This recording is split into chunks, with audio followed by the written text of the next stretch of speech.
오늘 말씀에서 하나님께서는 몇 가지 주제를 말씀해 주십니다. 첫째는 인내하라는 말씀을 하고 계시죠. 또 서로 원망하지 말라 그런 말씀을 해 주시고요. 그다음에 맹세하는 문제에 대한 교훈도 주십니다. 그리고 내일 말씀이지만 내일 우리가 안 모이니까 5장, 죄송합니다. 13절부터 20절까지는 여러 처지에 있는 사람들에게 말씀하신데, 여러 처지에 있는 사람들에게 공통적으로 말씀하신 것은 기도하라는 겁니다. 기도하라는 것이죠. 자, 그래서 우리가 이 주님께서 야고보를 통해서 우리에게 말씀해 주시는 주제들 하나하나씩을 같이 한번 살펴보도록 하겠습니다. 7, 8절 말씀에 보면 이 교회, 당시에 야고보가 돌보고 있던 그리스도인들의 교회가 핍박을 점점 크게 받고 있던 시대이죠. 네. 아마 이 말씀이 60여 년경 쓰여졌다 생각하면 70년에 10년 후에 예루살렘이 완전히 파괴가 되고 모든 그리스도인들이 전 세계로 흩어지는 일들이 생겨나기 직전에 있었던 상황이었기 때문에 많은 핍박이 점증하고 있었다. 그렇게 시대의 상황을 이해할 수 있습니다. 그 가운데에서 첫 번째로 오늘 말씀하신 것이 믿음으로 그런 상황들을 인내하라는 겁니다. 인내하라. 견디고 길이 참으라. 그렇게 말씀하시죠. 그러면서 하신 말씀은 주님께서 오실 때가 매우 가까웠다. 참되 끝까지 참아라. 그러면서 비유로 말씀하시기를 농부가 바라는 열매를 얻기 위해서 비가 오지 않을 때에는 이른 비를 기다렸다가, 그리고 좀 비가 왔나 싶은데 또 비가 오지 않을 때는 늦은 비를 기다렸다가, 하나님께서 주시는 이 두 때의 비를 기다리며 참 가운데 열매 맺기까지 기다린 것이 아니냐. 그것처럼 주님을 하늘의 소망을 삼고 주님을 인내하며 기다리는 사람들은 그 소망의 결과를, 인내하는 결과를 얻게 하신다. 이것을 흔들림 없이 견고한 믿음으로 이것을 인내해라. 그렇게 말씀을 하십니다. 특별히 우리가 좀 주목해야 할 것은 너희들이 고난을 당하느냐, 고난을 없애달라고 기도해라. 그러지 않고 견뎌내라. 인내하라. 끝까지 참으라. 그렇게 말씀하시죠. 참, 우리가 10번 참아야 할 거를 한 서너 번 참다가 이제는 도저히 못 참겠다. 폭발을 하지 않습니까? 그렇게 하지 말라는 거예요.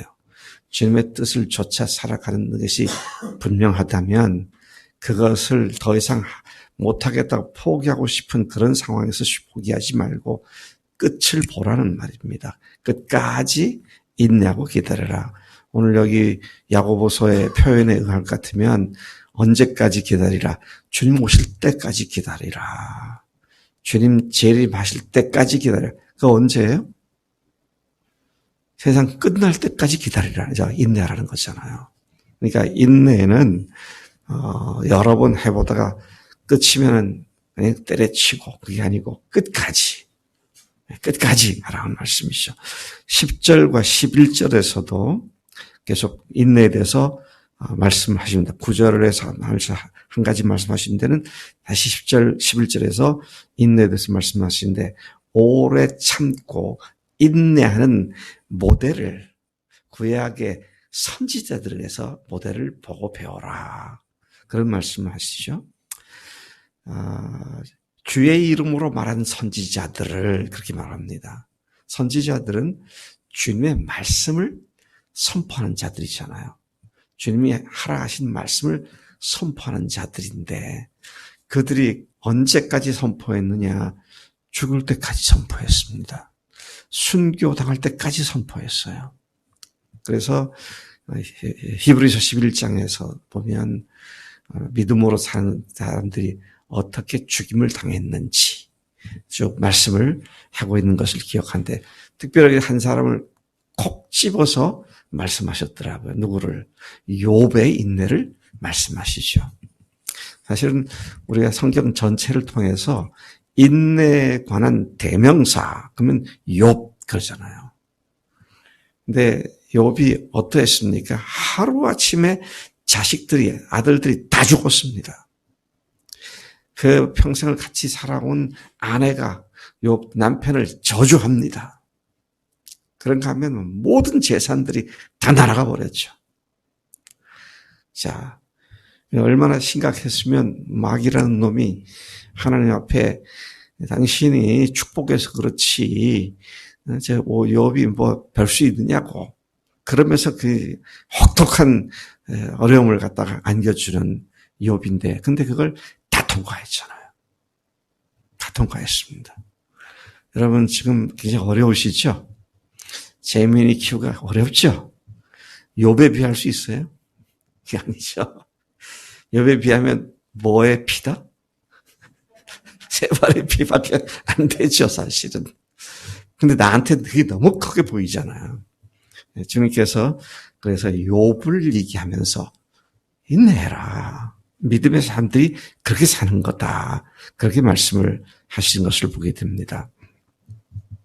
그러면서 거기에 11절을 보니까 보라, 인내하는 자를 우리가 복되다 그러지 않느냐. 복되다 하는데 너희가 욥의 인내를 들었고 주께서 주신 결말을 보았거니와. 그가 인내한 결과가 주님께서 주신 것을 보았지 않느냐. 그렇게 말씀하시죠. 인내하는 자에게 주께서 반드시 그 결과의 아름다움을 주신다는 사실을 강조하고 있는 것을 보게 됩니다. 자, 다시 이제 9절로 한 절이 중간에 들어가 있는 걸로 봤는데요. 9절에 우리로 끝까지 인내하지 못하게 하는 문제들 중에 하나가 믿음의 형제를 서로 원망하는 일인 것 같아요. 원망하는 일이니까 지금 앞에 뒤에 인내 얘기하다가 9절이 삽입되어 있습니다. 형제들아 서로 원망하지 말라.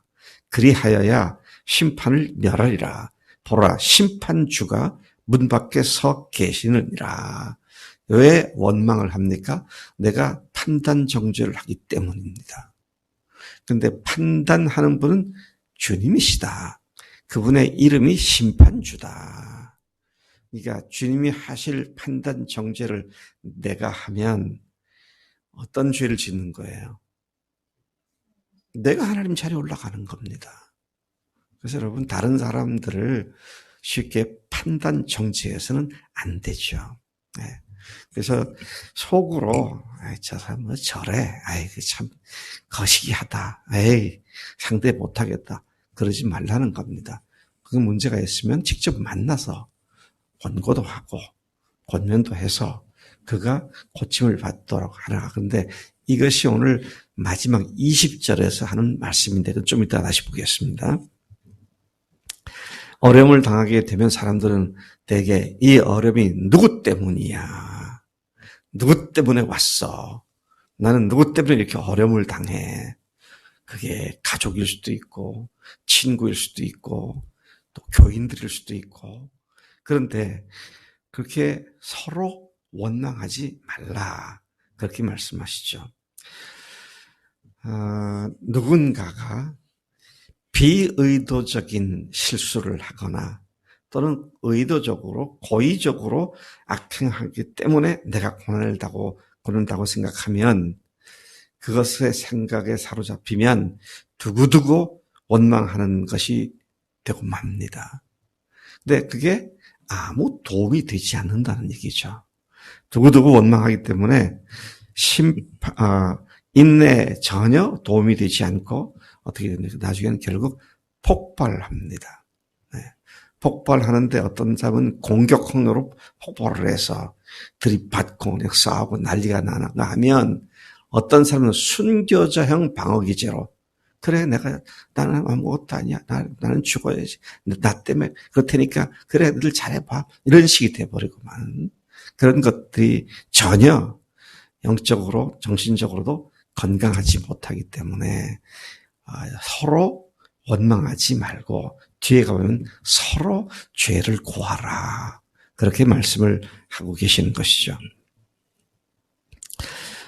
판단 정죄는 주님께서 하실 일이기 때문에 주님께 맡김으로 원망 때문에 심판받게 되는 일을 면할 수가 있게 돼, 피할 수가 있게 된다. 주님은 바로 그 문제를 해결해 주시기 위해서 지금 우리가 매우 가까이 계시는 분이시다. 이 말을 곧 더 붙여놨어요. 주님이 전혀 모르셔서 그냥 내가 당하는 이 어려움을 방치해 두시는 그런 분이 아니다. 바로 문 밖에 와 계신다. 바로 옆에 와 계신다. 그렇게 말씀하죠. 9절을 보면 형제들 서로 원망하지 말라. 그리하여 심판을 면하리라. 보라. 심판주가 문 밖에 서 계시느니라. 주님이 다 보고 계시고 알고 계시기에 그분이 심판하시고 처리하실 문제다. 그런 말씀을 하고 계시죠. 자, 그 다음에 이제 12절에서는 뭐라고 말하시냐면 맹세하는 문제를 다루고 계십니다. 믿는 자들이 맹세하는 문제에 대한 교훈을 주고 계십니다. 내 형제들아, 무엇보다도 맹세하지 말지니 하늘로나 땅으로나 다른 것으로 맹세하지 말고 오직 너희가 그렇다고 생각하는 것은 그렇다 하고 아니라고 생각하는 것은 아니라 하여 정죄받음을 면하라. 요점은 맹세하지 말라는 겁니다. 네. 살펴가면서 맹세하라 그거 아니고요. 맹세하지 말라는 거예요. 산상수훈에서 주님께서 동일한 말씀하셨죠.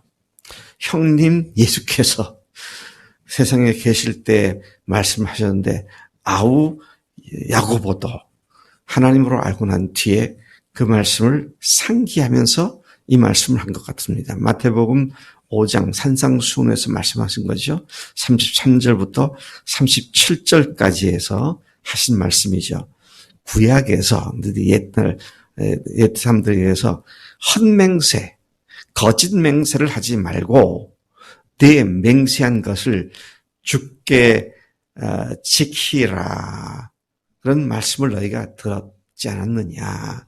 맹세한 거면 반드시 주님께 지켜라.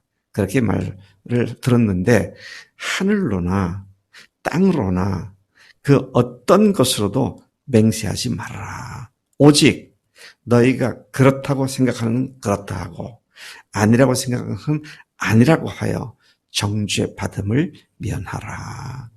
요점은 뭡니까? 맹세하지 말라는 거죠. 예, 맹세하지 말라는 겁니다. 맹세는 누구에게 왜 합니까? 예.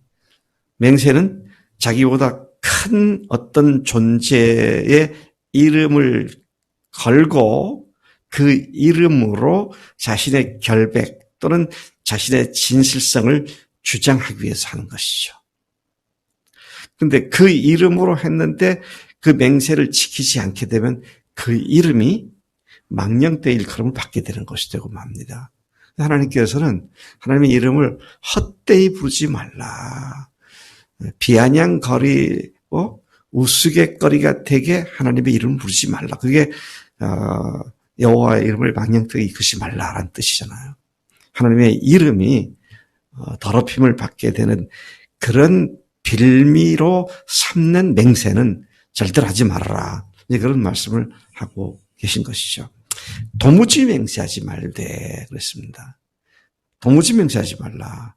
하나님의 보좌인 하늘로도 하지 말고 하나님의 발등상인 땅으로도 하지 말고 큰 임금 곧 하나님의 성인 예루살렘으로도 하지 말고 네 자신의 한 터럭도 희고 검게 할 수 없는 머리로도 하지 말라.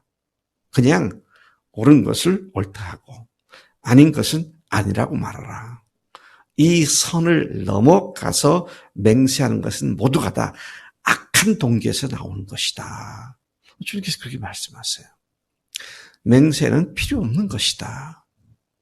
네가 굳이 맹세하면서 네 말을 정당성을 얘기하려고 한다는 것은 악한 동기일 뿐이다. 그렇게 말씀하시죠. 그래서 여러분 우리가 어떤 동기에서 어떤 일에서도 맹세하는 말은 하지 말라. 그렇게 말씀하십니다. 7월 11일 내일 말씀 뒤에 나오는 말씀 보면 기도하라. 제가 쉬어보니까요. 13절에도 고난당한 자는 기도하라. 또 14절에서도 병든 자와 교인들은 그를 위해서 기도하라. 믿음의 기도 15절에 또 16절에 서로 기도하라. 또 의인의 간구 17절에서 보면 엘리야가 비가 오지 않기를 간절히 기도한즉 18절에 다시 기도하니 계속해서 기도할 것을 말씀하고 계시죠. 대소간에 또는 희비간에 좋은 것과 나쁜 선악간에 기도할 것밖에 없음을 말씀하고 있는 것이죠. 그래서 고난당한 자는 뭐하라? 기도하라. 즐거워한 자는 뭐하냐? 하나님을 찬송하라. 병든 자는 어떻게 하느냐? 교회 장로들, 영적 리더들을 초청하여 그들이 주님의 이름으로 기름을 바르고 그를 위해서 기도하라. 또 15절에 보면 믿음의 기도. 믿음의 기도는 병든 자를 구원하여 주께서 그를 일으키시리라. 그렇게 말씀하시죠. 그래서 병들었을 때가 하나님께서 특별한 은혜를 주실 때다. 우리가 그렇게 생각을 하고 그 은혜를 놓치지 않도록 기도하는 것이 또한 굉장히 중요한 것이죠. 또 병들었을 때 우리가 기도를 통해서 뭘 살펴보아야 하느냐면 혹시 죄가 없는가? 내가 죄 때문에 병들진 않았는가? 그래서 혹시 죄를 범하였을지라도 사심을 받을 것이다. 자, 16절에 보면 교인들 간에는 서로 죄를 고백하며 병이 낫기를 위하여 서로 기도하라. 그렇게 교인들 간에 그렇게 기도해야 할 이유가 뭐냐? 의인의 간구는 역사하는 힘이 크기 때문이다. 그렇게 말씀하시죠. 야고보를 통해 주님은 엘리야의 기도 비결을 배울 것을 명령하고 계십니다. 기도하되 어떻게 기도해야 하느냐? 엘리야처럼 기도해라. 어떻게 기도하느냐? 엘리야는 우리와 성정이 같은 사람이로되. 성정이 같은 말은 뭡니까? 우리가 똑같이 연약하기도 하고 믿음이 흔들릴 수도 있고 상황에 좌우될 수도 있고 조금만 화가 나면 속이 상하면 화를 낼 수도 있고 뭐 똑같은 기질을 갖고 있는 똑같은 인간이었지만 그런 말이죠. 근데 그가 비 오지 않기를 간절히 기도한 즉 3년 6개월 동안 비가 내리지 않았다. 또 그가 다시 기도하니 하늘이 비를 주고 땅이 열매를 맺었음을 하나님께서는 직접 상기시켜 주신 말씀하신 것이죠. 여러분, 태풍이나 천재지변 같은 것도요. 엘리야처럼 기도하면 그것이 멈춰지고요. 사라지게 됩니다. 아이고, 박 목사님도 저런 허무맹랑한 믿음을 갖고 있구나. 그렇게 생각하면 그런 사람은 그 하나님의 능력을 전혀 경험해 볼 수 없습니다. 또 먼저 경험을 하고 난 뒤에 그런 얘기를 하면 에이, 우연의 일치지. 기도한다고 되나요? 그런 사람들이 있어요. 그런 사람들 백날 기도해봐야 응답 못 받습니다. 그런 하나님의 놀라움을 경험 못해요. 그래서 제가 이번에 우리 강형제 로켓 세웠다가 내리는 거 그래서 기도했고 39년 만에 7월 장마가 왔다. 그렇게 뭐 신문에서 보잖아요. 제가 그런 얘기를 하면서 사람들이 목사님이 자기 착각이고 자기 만족을 위해서 저렇게 하는 거지라고 말할까봐 내가 기도했다니까? 내가 그거 위해서 기도했다니까? 여러분, 정말 우리가 믿음이 정말 있는가? 우리를 참 살펴봐야 돼요. 조그만 건 기도하는데 큰 거는 엄두도 못 내고, 또 반대로 큰 거는 기도하는데도 조그만 기도 안 하고, 이게 참 웃기는 겁니다, 이게. 제가 우리 교회에서 여러 차례 그 예화를 얘기한 적이 있는데, 아프리카에 선교사로 간 분이, 그가 이제 선교에 있었던 일을 회고하면서 쓴 글을 보니까 아주 오지에, 자동차도 가지 않고 사람이 걸어가야만 한 오지에 복음을 전하러 갔다가 저녁 무렵에 이제 돌아오는 길에, 오솔길이죠. 그러니까 좋은 길인데, 아이고, 사자를 만난 거예요. 그니 뭐, 얼마나 놀랬겠어요. 그래서 사자가 오니까 뒤로 돌아서 반대로 열심히 뛰었죠. 근데 뭐, 두 발 달리는 인간이 네 발 달린 사자를 두 발 달릴 수가 없잖아요. 뛰면서 딱 보니까 사자가 거의 가까우는데 어쩔 수 없어서 그냥 풀썩 주저앉아가지고, 하나님, 내 영을 받아주세요. 그냥 덮칠 순간이니까. 근데 뭐 확 지나가는 걸 보니까, 눈 뜨고 보니까 사자가 자기 치를 확 뛰어넘어서 달려가거든요. 달려간 쪽 보니까 사슴이 한 마리가 있는 거예요. 얼마나 감사했겠어요. 나를 사자의 이빨에서 건지신 하나님, 나를 살리기 위하여 사슴을 보내신 하나님, 감사합니다. 너무 좋아서 기뻐서 집으로 돌아왔죠. 저녁에 자려고 누웠습니다. 너무 감사하잖아요. 근데 귓가에 모기 소리가 앵앵 하는 소리가 나니까 여기다 탁 치기도 하고, 자, 어둠을 향해서 손뼉을 치기도 하고 잡히나요? 그래가지고 안 되겠다 싶어서 일어나서 다시 불을 켜갖고 잡으려고 하는데 안 잡히죠. 또 끄고 자려고 너무 또 앵앵거립니다. 그래 잠을 설치다가 새벽에 다시 말씀을 보는 가운데 모든 일에 기도하라는 말씀 보고, 사자를 만났을 때 기도했는데 모기 새끼 만났을 때 내가 기도 안 했구나. 그래서 큰 거는 만났는데 작은 건 기도 안 하는 그런 문제를 갖다 회개했노라고, 그런 그 간증을 본 적이 있습니다.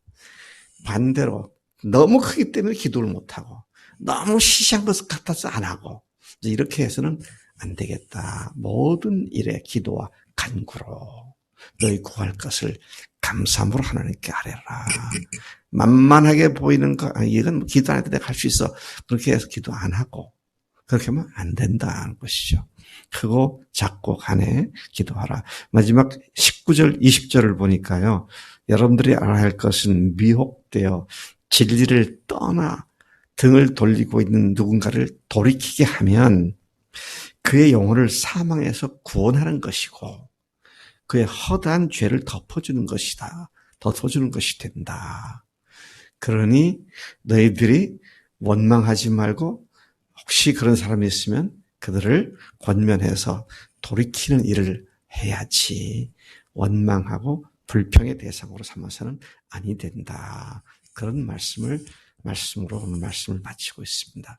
하나님 아버지, 오늘 이 아침에 야고보서 마지막 장에서 여러 가지를 우리에게 말씀해 주셨습니다. 하나님, 원망하지 말라고, 또 아버지 기도하라고, 또 맹세하지 말라고, 또 사람들을 어긋날 길을 간 사람들을 권면하여 돌아설 수 있도록 도와주라고, 또 무엇보다도 모든 상황에 인내하라고 말씀해 주셨는데, 하나님, 우리가 매 순간순간 주님을 바라보고 현재를 인내하는 우리의 믿음이 되도록 역사하신 줄로 믿습니다. 오늘도 앞으로도 영원히 그렇게 살겠사오니 성령님 능력으로 함께 주실 줄로 믿습니다. 감사하고 예수님의 이름으로 기도를 쌉나이다. 아멘. 아멘.